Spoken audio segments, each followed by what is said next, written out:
वो कौन सा गृहस्थ आश्रम है जिसको धन्य कहा जाता है, जिसके घर में सदैव आनंद होता। आनंद किसके घर में रहता है? मंगल भवन कौन सा घर बनता है? जिसके घर में सुतास्त सुधिया, जिसके लड़के बुद्धिमान हैं, जिसकी लड़कियां बुद्धिमान हैं, जिस घर की बहुएं बुद्धिमान हैं, वह घर आनंद भवन बन जाता है। लेकिन ज्यादातर घरों में लड़के लड़कियां बुद्धू बहुत है। बुद्धू बुद्धू कैसा होता है? जो काम बताओ उसको उल्टा करता है। कैसे उल्टा करता है? ऐसे उल्टा करता है। एक बुद्धू की कहानी सुनाता हूं। एक सेठ जी थे, उनके एक लड़का था, उस लड़के का नाम बुद्धू था। बुद्धू। तो सेठ जी के पास में बहुत बड़ा बिजनेस था, दुकान थी। पुराने जमाने की बात है, तो सेठ जी घोड़ी पर बैठकर दुकान जाते थे।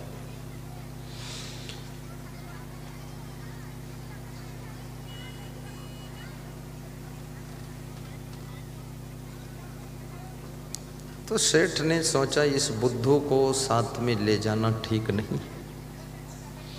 बुद्धू व्यक्ति के साथ में डिस्टर्ब बहुत होता है। मूर्ख के साथ में तुम भी काम नहीं कर पाओगे, क्योंकि मूर्ख को बताने में ही तुम्हारा टाइम चला जाएगा। बड़ी समस्या आ जाती है। मूर्ख के सिखलावते ज्ञान गांठ का जाए, और कोयला होए न उजला जो सौमन साबुन लाए। कोयला में कितनी साबुन लगा दो पर वो सफेद नहीं हो सकता है। मूर्ख को कितना सिखाओ वो मूर्ख ही तो रहेगा। मूर्ख कैसे समझे? मूर्ख हृदय न चेत, जो गुरु मिले बिरंच सम। फूल ही फल ही न बेत, यद्यपि सुधा बरसई जलत। तो बुद्धू को घर में रख दिया कि घर में रहो और तुम्हारी माँ जो काम बताए उस काम को करो। कभी कभी तुम्हारी माँ काम बताती है कि बेटा बाजार से सब्जी ले आओ, बेटा ये सामान यहाँ पर उठा के रख दो। जो बुद्धू और जिद्दी होते, हठी होते, वो माँ का कहना नहीं मानते, बाप की भी बात नहीं मानते। हठ है उनके पास। और मूर्ख का लक्षण होता है कि मूर्ख जो होता है वो सबसे पहली बात हठी होगा, दूसरा नंबर वो सठी होगा, सठ माने दुष्ट होगा, तीसरा क्रोधी होगा। ये मूर्ख के 3 लक्षण होते हैं, हठी, सठी, क्रोधी। अगर ये लक्षण आपको अपने अंदर दिखाई दे तो किसी से पूछने की जरूरत नहीं है, खुद भी आप घोषणा कर सकते हो कि आई है मूर्ख, मैं मूर्ख हूं। यदि आप हठी हो, सठी हो, बहुत क्रोधी हो, ये मूर्ख का लक्षण है।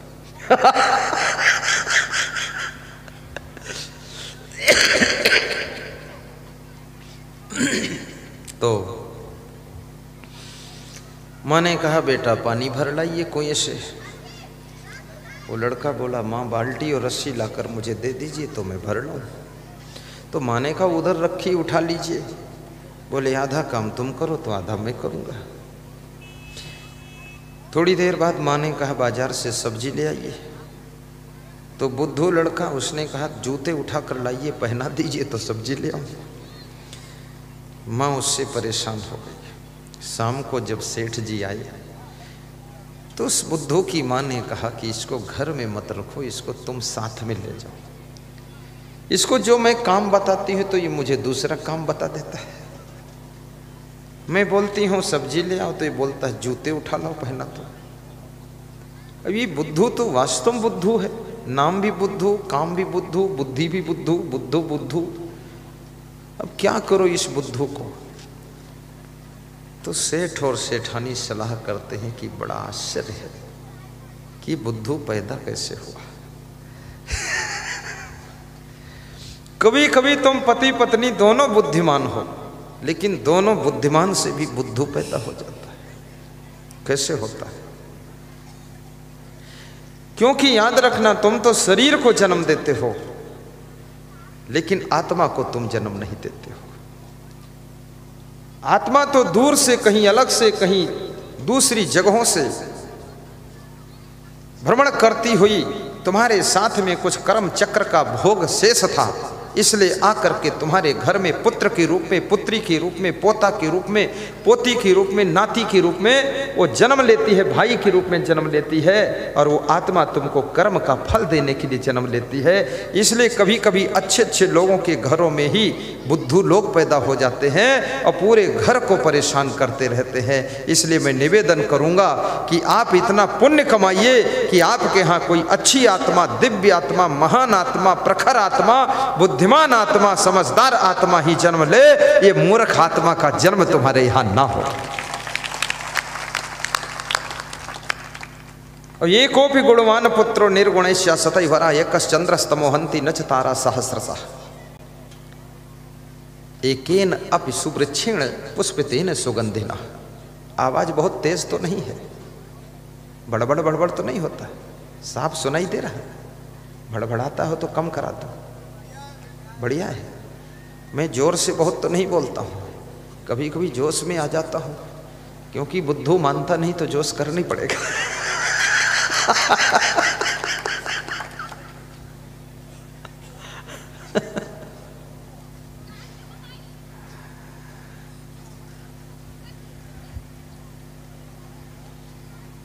बहुत अच्छी बात। एकेन अपि सुवृक्षेण पुष्पितेन सुगंधिना वासितम स्याद वनम शरबम सुपुत्रेण कुलम यथा। ये नीति शास्त्र के श्लोक है। एक सुगंधित वृक्ष, खुशबूदार फूलों से लदा हुआ वृक्ष छोटे से जंगल को सुगंध से भर देता है। एक ही वृक्ष है जिसमें खुशबूदार फूल लगे, लेकिन एक ही वृक्ष अपनी खुशबू से, खुशबूदार फूलों से लदा है तो पूरे जंगल को सुगंधमय कर देता है। ऐसे ही एक ही संस्कारी पुत्र आपके पूरे कुल कुटुंब को आनंदमय कर देता है, सम्मानमय कर देता है, पूरे परिवार का गौरव ऊंचा उठा देता है। इसलिए याद रखना, जब कभी किसी महान संत से पुत्र का आशीर्वाद मांगना या मंदिर में पुत्र का आशीर्वाद मांगना तो ये जरूर कहना, एक देना या दो देना, लेकिन जो देना वो ऐसा देना कि जलता हुआ दीपक हो, बुझा हुआ दीपक ना हो, खुशबूदार फूल हो, बदबूदार फूल ना हो, ऐसा पुत्र मांगना। एकोपि गुणवान पुत्रो निर्गुणश्च सतैवरा। एक गुणवान पुत्र काफी है, अवगुणी हजारों पुत्र बेकार है। राजा सगर के 60,000 पुत्र थे, कपिल मुनि के श्राप से सब जलकर भस्म हो, क्योंकि कपिल मुनि के गले में मरा हुआ सांप डाल दिया था। कपिल मुनि को फिर क्रोध आया, श्राप दे दी। संत के गले में सांप की माला नहीं पहनाई जाती है, संत के गले में फूलों की माला पहनाई जाती है। अगर किसी संत ध्यान में बैठा है, उसके गले में सांप आकर अपने आप माला बन जाए तो समझ लेना उसके अंदर कुछ शिव तत्व का रूप प्रकट हो रहा है, इसलिए वो सांप गले में उसके आ गया है और उसको काट भी नहीं रहा है। कालू बाबा के बारे में सुना हूँ कि उनके गले में सांप भी आ जाते थे, सांप ऊपर से निकल जाते थे, लेकिन उनको काटते नहीं थे।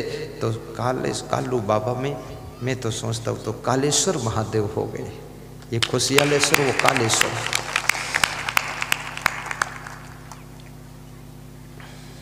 एक चंद्रमा पूरे अंधकार को दूर कर देता है, सहस्रों तारागण, करोड़ों तारागण, असंख्य तारागण ये अंधकार को दूर नहीं कर पाते।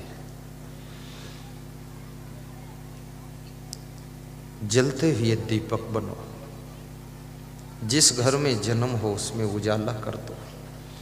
तुम्हारे माँ बाप की बहुत बड़ी आस होती है, बड़े भाई की भी आस रहती है, बहनों की आस रहती है कि मेरा कोई भाई ऐसा होगा जो बहुत बड़ा चमत्कार करेगा। माँ बाप की आशा रहती है मेरा कोई बेटा ऐसा प्रकट होगा जो गरीबी को दूर करेगा और मेरी मनोकामनाओं को पूर्ण करेगा।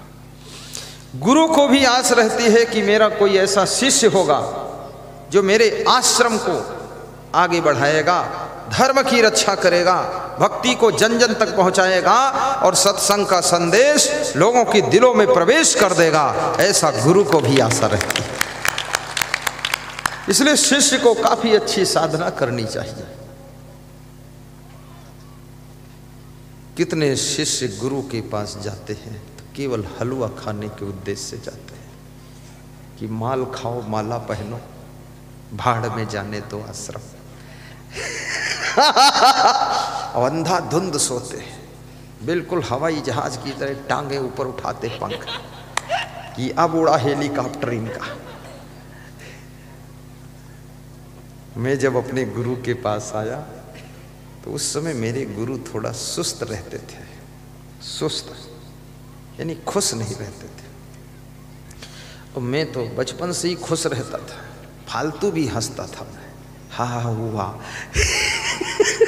क्योंकि मेरे को सुस्ती और दुख आता ही नहीं था। कुछ भी नुकसान हो जाए फिर भी केवल 1 मिनट में अपने मन को उससे बाहर खींच लेता हूँ। तो गुरुदेव से मैंने कहा, गुरुदेव सुस्त क्यों रहते हो? तो गुरुदेव ने कहा कि इतना बड़ा धर्म का साम्राज्य संभालने के लिए कोई उत्तराधिकारी योग्य नहीं मिला है, इसलिए थोड़ा मन उदास रहता है। ये धर्म का साम्राज्य भी संभालने के लिए कोई चाहिए। मैंने कहा ठीक है गुरुदेव, मुझे आशीर्वाद दो, मैं संभालूंगा इसको, तुमको बिल्कुल फ्री कर दूंगा। बोले ठीक है। मुझसे उन्होंने कहा कि अब तुम संभालो। मैंने कहा जय बजरंगबली। गुरु के चरण छूकर उनका नाम लेकर कार्य को प्रारंभ किया। अब मेरे गुरु की वो दशा है। क्या दशा है? सवेरे 7 बजे नाश्ता करते हैं, 6 बजे करीब, और उसके बाद फिर थोड़ा सा टहलते हैं, उसके बाद स्नान करते हैं, फिर सो जाते हैं, 9 बजे सोते हैं दिन में, और फिर 10 बजे उठते हैं, फिर भोजन करते हैं, फिर पढ़ते हैं स्वाध्याय, फिर सो जाते हैं, फिर उठते हैं 1-2 घंटे बाद, फिर भक्तों को दर्शन देते, प्रवचन सुनाते हैं, और फिर उनका मन होता to भक्त बैठे रहते हैं 150, उनके सामने ही लेट जाते, सो जाते हैं। भक्त उठ के फिर चले जाते हैं। मैं उनको मीटिंग में बुलाता हूँ कभी कभी, अब तो नहीं बुलाता हूँ, 2-4 साल से पहले बुलाता था कि बड़े बुजुर्ग हैं, मीटिंग में शामिल करना चाहिए। तो मैं मीटिंग शुरू करता था, वो 5 मिनट में सो जाते थे, बैठे बैठे भी। मैंने कहा इतना नींद क्यों ले रहे हो? बोले तुम जैसे शिष्य मिल गए, अब चिंता किस बात की है, नींद ही नींद है। लफाड़िया शिष्य मिल जाए तो गुरु की नींद हराम हो जाए, और लफाड़िया बहू मिल जाए तो सासू की नींद हराम हो जाए, और लफाड़िया बेटा मिल जाए तो माँ बाप की नींद हराम हो जाए, और लफाड़िया अगर बाप मिल जाए तो बेटे की भी नींद हराम हो जाए। बाप बनो तो ऐसे बनो कि बेटे बहू के लिए शांति का साम्राज्य स्थापित कर दो, और बेटे बहू बनो तो ऐसे बनो कि अपने माँ बाप और सास ससुर को शांति के सागर में डुबकी लगवा दो, चिंता और टेंशन उनकी खत्म कर दो, घर को 1000 गुना आगे बढ़ा दो, धन भी बढ़ा दो, मकान भी अच्छा बना दो। अगर माँ बाप चलते थे 4 लाख की गाड़ी में तो आप 24 लाख की गाड़ी में उनको चला दो, और माँ बाप ने बनाया था 1 मंजिल तो 5 मंजिल बनाकर दिखा दो, गांव में मकान बनाया था तो पंधाना में भी बना दो, खंडवा में बना दो, और उनसे कह दो तुमने गोद में बिठाया था, अब मैं तुम्हें गाड़ी में बिठा कर ले चलूँगा। पिताजी दारू नहीं पीना है, दूध पीना है, आपको भी दूध पिलाना है। जिस माँ ने अपनी आंचल का दूध तुम्हें 9 महीने तक पिलाया, साल भर पिलाया, उस माँ को जिंदगी भर गाय का दूध पिलाइए, देसी गाय का दूध पिलाइए और भैंस का भी दूध पिलाइए। एक गिलास सुबह और एक गिलास शाम को दूध मिलना चाहिए, क्योंकि दूध संपूर्ण आहार है, दौड़ना संपूर्ण व्यायाम है और हंसना संपूर्ण बीमारी को दूर करने का अभियान है, और गहरी नींद में सोना स्वस्थ रहने की चाबी है, और रात दिन जागते रहना बीमार होने की तैयारी है।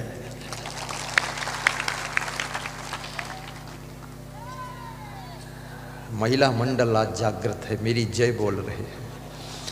कोई कोई नाम तो जानते नहीं, कोई कहता सिंह साहब मुझे भी हंसी आती है, नाम एक बोलते अनेक हैं। कोई बात नहीं, नाम है असंग। क्या नाम है? ये बहुत कम लोग असंग नाम रखते हैं।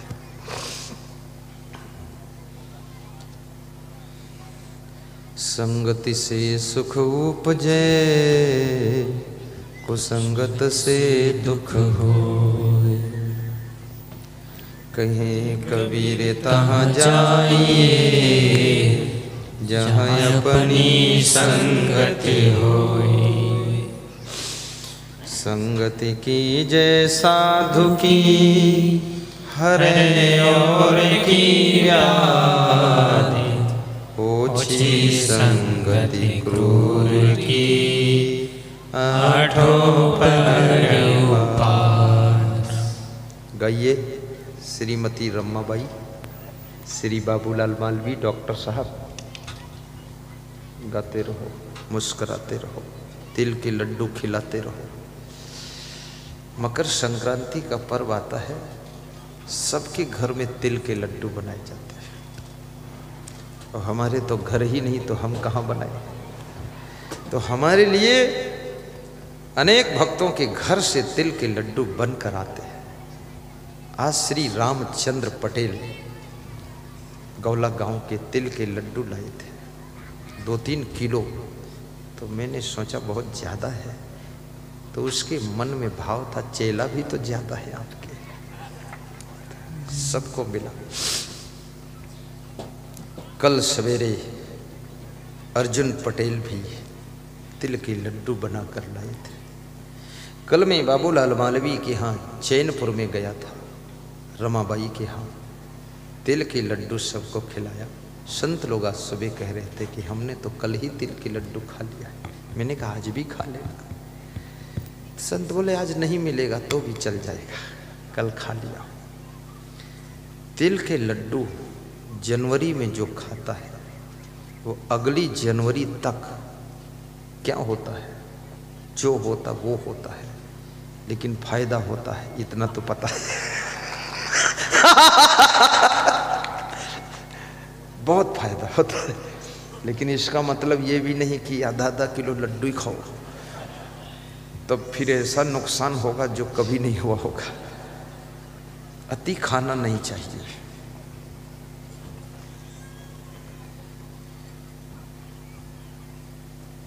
तुम ही मेरे मंदिर, तुम ही मेरी पूजा, तुम ही देवता हो, तुम ही देवता हो। तुम ही मेरे मंदिर, तुम ही मेरी पूजा, तुम ही देवता हो, तुम ही देवता हो। महिलाएं गाएंगी, पुरुष सुनेंगे, उसके बाद पुरुष गाएंगे तो महिलाएं सुनेंगी, उसके बाद हम गाएंगे तो सब सुनेंगे, उसके बाद सब गाएंगे तो कोई नहीं सुनेंगे। चलिए मेरे पीछे आप गाओ, देखना है महिलाओं का सुर कितना मीठा है। तुम ही मेरे मंदिर, तुम ही मेरी पूजा, तुम ही देवता हो, तुम ही देवता हो। तुम ही मेरे मंदिर। हाथ जोड़ के ताली बजा के, हल्की हल्की ताली, ज़्यादा जोर नहीं, नहीं तुम्हारी आवाज़ दब जाएगी। हल्की हल्की, मधुर मधुर, अब मुस्करा कर गाइए, दांत निकाल कर गाइए।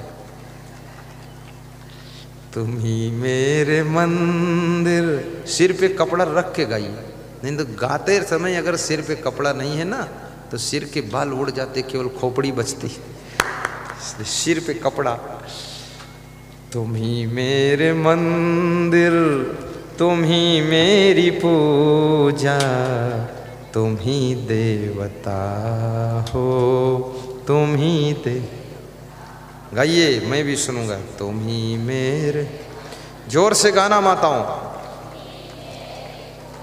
और थोड़ा आवाज बढ़ाओ।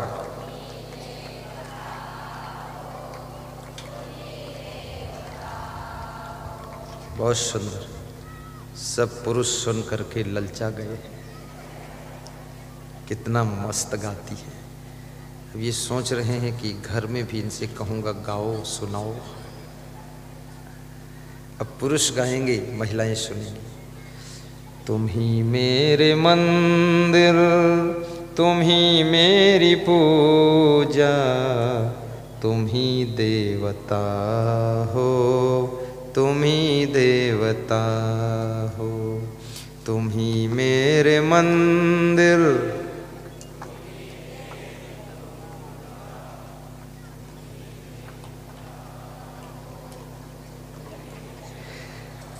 ऐसा लगता है कि इनके गले में कुछ फंसा है, लगता है कि नहीं?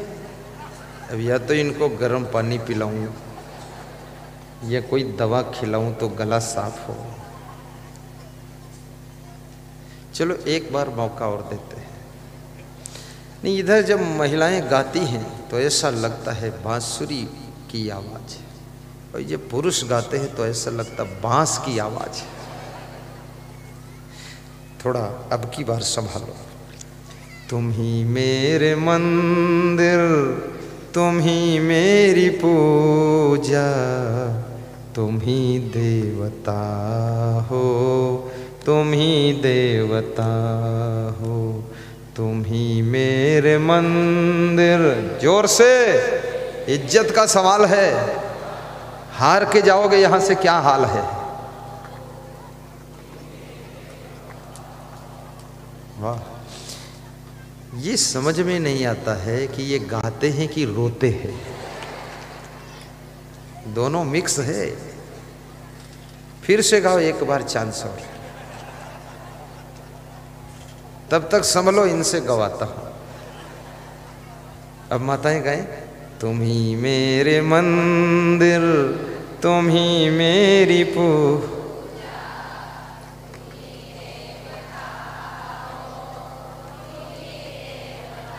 वाह वाह, क्या बात है। ये तो ऐसा गाती कि हमको नहीं गाने देती, एकदम एडवांस।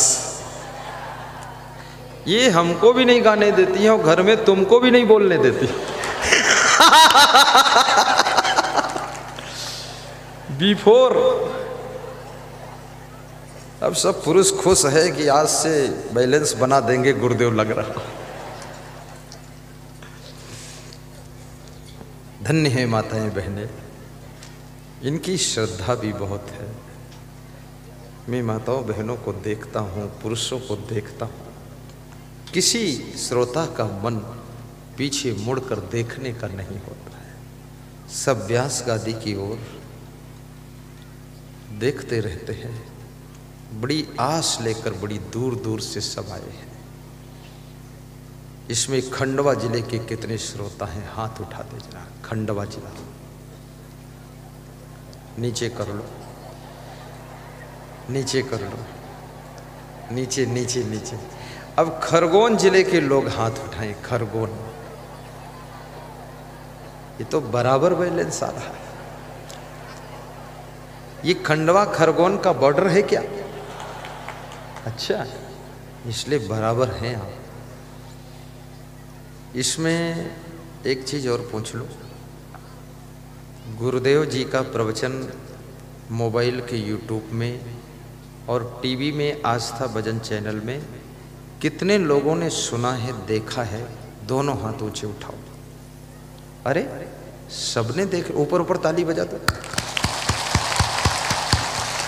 अरे बहुत सुंदर हाथ लग रहे हैं आपके। ये वीडियो शूटिंग हुई है, इसका वो ले लेना, क्या बोलते हैं उसको, पेन ड्राइव, मेमोरी कार्ड। बहुत अच्छे। ऐसे भी आप लोग बहुत सुंदर हैं, लेकिन आपको पता नहीं क्योंकि आप शीशा बहुत कम देखते हैं, पर सुंदर है। क्यों सुंदर है? हनुमान जी का शकल तो बंदर जैसा था, लेकिन प्रभु की भक्ति करते थे, इसलिए हनुमान जी बहुत सुंदर थे। जो भक्ति करता है वही दुनिया में सबसे सुंदर होता है।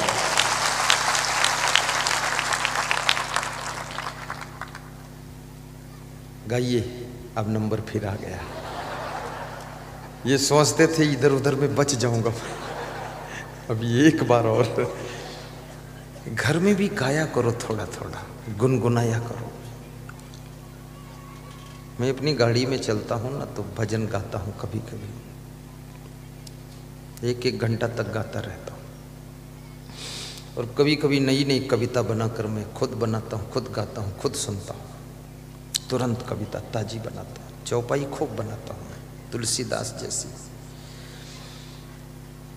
तुम ही मेरे मंदिर, तुम ही मेरी पूजा, तुम ही देवता हो, तुम ही देवता हो, तुम ही मेरे मंदिर, तुम ही।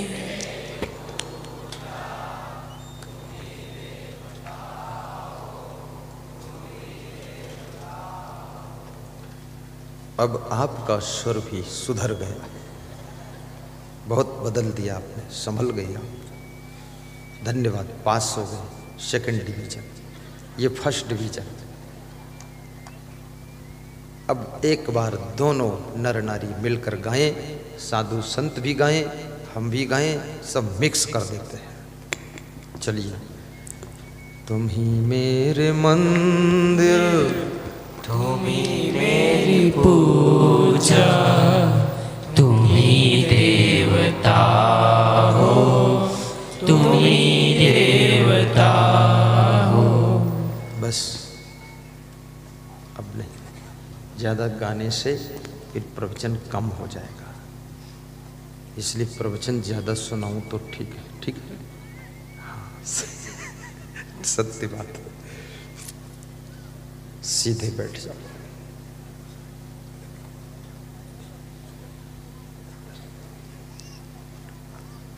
सेठ जी जब शाम को वापस आते हैं, सेठानी कहती हैं, सेठ जी ये आपका जो बुद्धू बेटा है,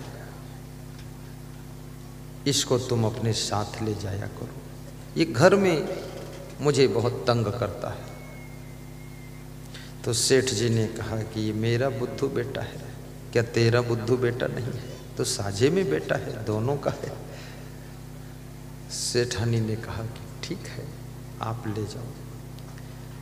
सवेरा हुआ, सेठ ने कहा बुद्धू आज तू मेरे साथ चल।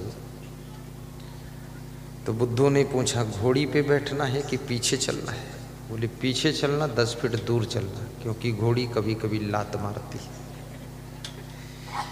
तो बुद्धू 10 फीट दूर पैदल चल रहा था, सेठ जी घोड़ी पर बैठे थे, घोड़ी आराम की चाल चल रही थी। सेठ जी का जो मनी बैग था, जिस बैग में रुपये रखते थे, वो बैग घोड़ी की पीठ से खिसक कर नीचे गिर गया।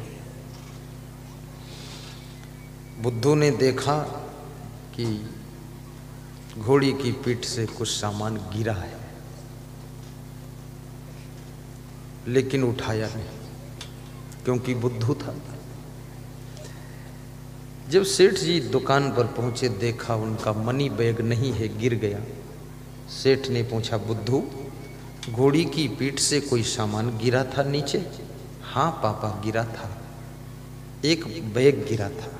बोले तो तूने उठाया? हाँ पापा मैंने बिल्कुल नहीं उठाया। तो क्यों नहीं उठाया? क्योंकि पापा तुमने बताया नहीं उठाने को, तो हमने उठाया नहीं। बोले बुद्धू तो पूरा बुद्धू ही है। अब याद रखना, घोड़ी की पीठ से कोई सामान गिरे तो उसको उठा लेना, और मैं एक तुझे रुमाल देता हूँ, इसमें बांध कर ले। अगले दिन फिर बुद्धू चला, तो उस दिन घोड़े की पीठ से कोई सामान तो नहीं गिरा, लेकिन घोड़ी ने गोबर किया। तो बुद्धू ने सोचा ये भी कोई ऊपर से सामान ही गिर रहा तो उसको कपड़े में बांधा गठरी सब उठा के, और पीठ पर गठरी लटकाए लटकाए लादे लादे, तो उस गोबर का पानी चू चू कर सब पीठ लथर गई, पेंट लथर गई। और फिर पहुंचा तो सेठ जी की दुकान में पहुंच करके पापा के सामने टेबल पर रख दिया, तो सब फाइलें लथर गई। बोले ये क्या है? बोले आज पापा यही सामान गिरा था ऊपर से। तो सेठ ने मस्तक में हाथ मारा, कहा भाग्य फूट गई, बुद्धू का जन्म हो गया, इसको क्या करूं? ये तो यहां भी तंग करता है, उल्टा ही काम करता है। याद रखना, कोई व्यक्ति आपको किसी काम के लिए आज्ञा दे, आदेश दे, निर्देश दे, संकेत दे, डायरेक्शन दे, लेकिन उसमें आपको अपने विवेक का भी प्रयोग करना पड़ेगा, क्योंकि उस समय वहां पर कंडीशन, पोजीशन, सिचुएशन क्या है, उसको देख करके आपको डिसीजन लेना पड़ेगा।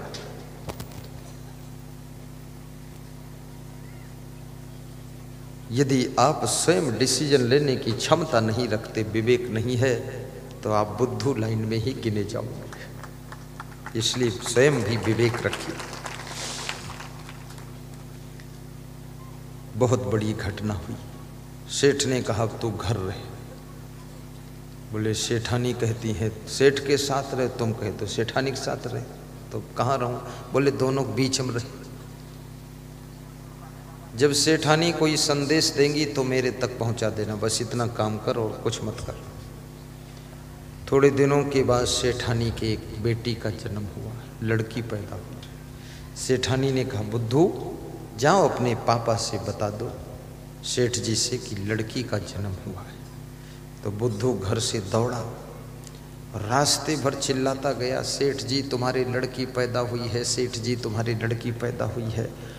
और वहाँ जब दुकान में पहुँचा वहाँ भी चिल्लाया, सेठ जी ये सेठ जी पापा तुम्हारे लड़की पैदा हुई है। सेठ जी के पास में बहुत बड़े बड़े आदमी बैठे थे, महान लोग। सेठ जी को थोड़ा बेइज्जती लगी कि दूर से चिल्लाता लड़की पैदा हुई, पापा तुम्हारी लड़की। ये नहीं कह सकता बहन मेरी आई है।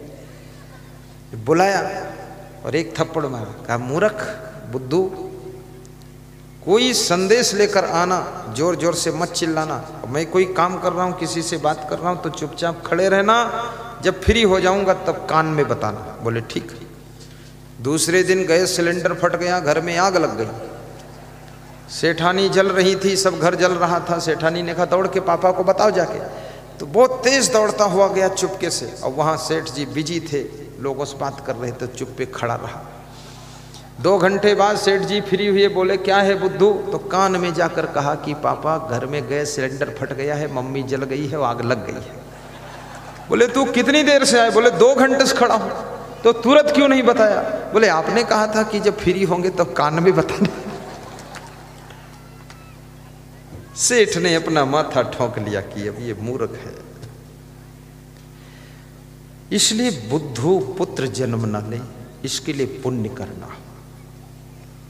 बुद्धू बेटी ना हो, मूर्ख बहू ना हो, मूर्ख पत्नी ना हो, मूर्ख पति ना हो, बुद्धिमान पति मिले, ऐसी पूजा करना, भक्ति करना। कितने लोग कहते कुंवारी कन्याओं को भक्ति नहीं करना चाहिए, इनको ज़्यादा ही करना चाहिए, ताकि उस भक्ति के पुण्य से, गुरु के आशीर्वाद से इनको बुद्धिमान पति मिलेगा। नहीं तो बुद्धू मिल गया तो वही हाल होगा, वो घोड़ी का गोबर बांध कर लाएगा।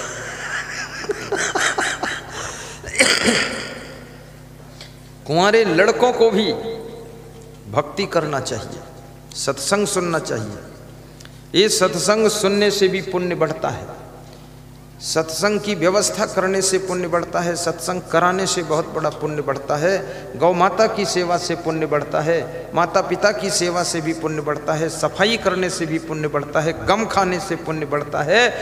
और मेहनत करने से भी पुण्य बढ़ता है, साधु संत की सेवा से पुण्य बढ़ता है। और याद रखना, सत्संगी भाइयों बहनों की सेवा करने से भी पुण्य बढ़ता है, और उनके लिए बिछावन बिछाने से भी पुण्य बढ़ता है, बिस्तर लाने से भी पुण्य बढ़ता है, उनकी गाड़ियां सही लाइन में खड़ी कराने से भी पुण्य बढ़ता है, प्रसाद बांटने से भी पुण्य बढ़ता है, आरती का दर्शन करने से पुण्य बढ़ता है, आरती का दर्शन करने से भी पुण्य बढ़ता है, आरती में दान डालने से भी पुण्य बढ़ता है। ये सब पुण्य बढ़ाने के कार्यक्रम है। और जिंदगी में इतना पुण्य कमा लीजिए कि आपको बुद्धिमान पत्नी मिले, बुद्धिमान पति मिले, और बुद्धिमान माँ बाप के द्वारा तुम्हारी आत्मा का जन्म भी हो।